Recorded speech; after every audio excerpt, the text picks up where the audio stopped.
नमस्कार। कभी ऐसा होता है कि एक्सेल शीट खोली और सब कुछ बिखरा हुआ, एकदम केओस। उसे एक प्रोफेशनल साफ सुथरे डॉक्यूमेंट में कैसे बदलें? आज ना हम एक्सेल के एक बहुत ही पावरफुल लेकिन अक्सर इग्नोर किए जाने वाले फॉर्मेट मेन्यू को समझने वाले हैं। तो चलिए इस केओस पर कंट्रोल लाते हैं। हाँ, तो स्क्रीन पर जो दिख रहा है, क्या ये जाना पहचाना लग रहा है? टेक्स्ट है जो सेल से बाहर भाग रहा है, ये अजीब से हैशटैग वाले एरर्स आ रहे हैं और डेटा तो बस पूरी तरह से बिखरा हुआ है। अगर ऐसा होता है तो चिंता की कोई बात नहीं। चलिए इस गड़बड़ी को मिलकर ठीक करते हैं।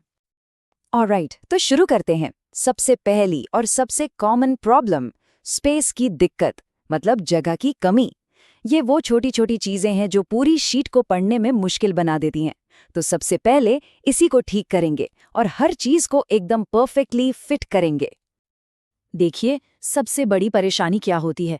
आपने लिखा स्टूडेंट्स नेम या फादर्स नेम, कुछ भी लंबा सा, और वो कट गया, आधा ही दिख रहा है। या फिर नंबर डाले और वो बन गए हैश हैश हैश। कितना फ्रस्ट्रेटिंग लगता है ना। पर इसका हल बहुत ही आसान है, और वो हल है सिर्फ एक क्लिक में। नाम है इसका ऑटोफिट। करना क्या है, बस उन कॉलम्स को सेलेक्ट कर लीजिए जिन्हें ठीक करना है। होम टैब पर जाइए, फॉर्मेट पर क्लिक करिए और चुनिए ऑटोफिट कॉलम विड्थ।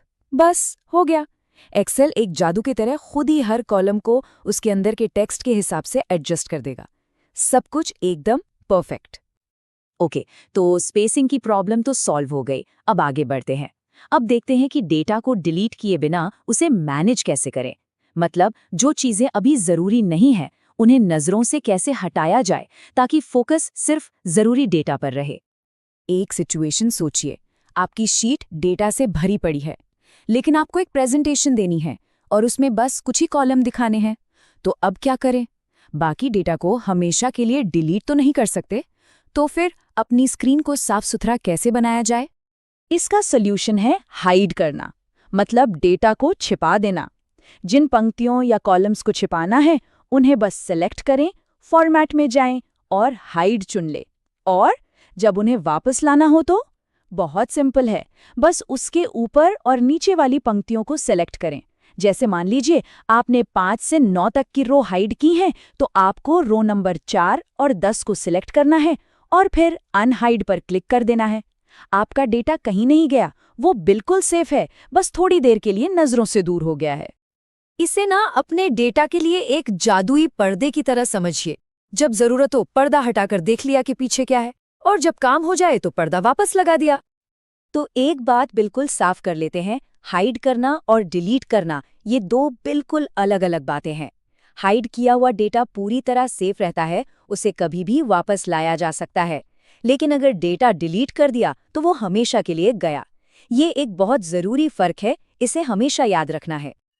अच्छा, अभी तक तो हम एक शीट के अंदर की सफाई कर रहे थे। अब जरा एक कदम पीछे हटते हैं और पूरी की पूरी वर्कबुक को ही ऑर्गेनाइज करते हैं। जब कई सारी शीट्स होती है ना, तो उन्हें संभालना भी एक कला है, और इससे पूरी फाइल में काम करना बहुत आसान हो जाता है। इसके लिए हमारे पास 3 जबरदस्त टूल्स हैं। पहला, आप अपनी शीट्स का नाम बदल सकते हैं। मतलब शीट 1 शीट 2 की जगह कोई मीनिंगफुल नाम दीजिए, जैसे अमित या सेल्स डेटा। दूसरा, आप शीट्स को मूव या कॉपी कर सकते हैं ताकि उनका एक लॉजिकल फ्लो बन जाए। और तीसरा, जो मुझे पर्सनली बहुत पसंद है, वो है टैब कलर। आप अलग अलग शीट्स को कलर कोड कर सकते हैं ताकि जरूरी शीट्स एक नज़र में ही पहचान में आ जाएं।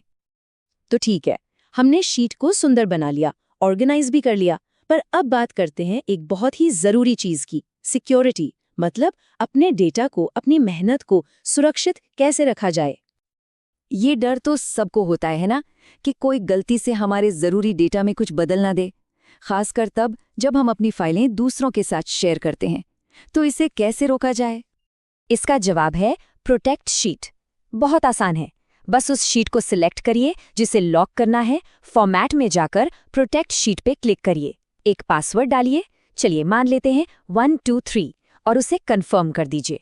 बस हो गया काम, आपकी शीट पर अब एक डिजिटल ताला लग गया है।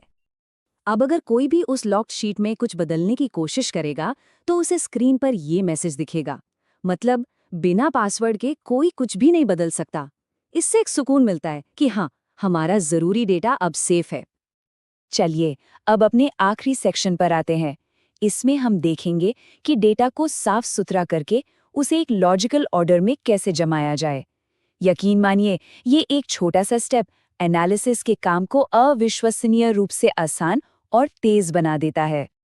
अक्सर हमारा डेटा कैसा होता है? बस एक ढेर, सब कुछ बेतरतीब, नाम, नंबर, सब बिना किसी ऑर्डर के। ऐसे में कोई पैटर्न खोजना या कोई खास जानकारी निकालना कितना मुश्किल हो जाता है। उदाहरण के लिए जरा इस लिस्ट को देखिए। नाम कैसे हैं?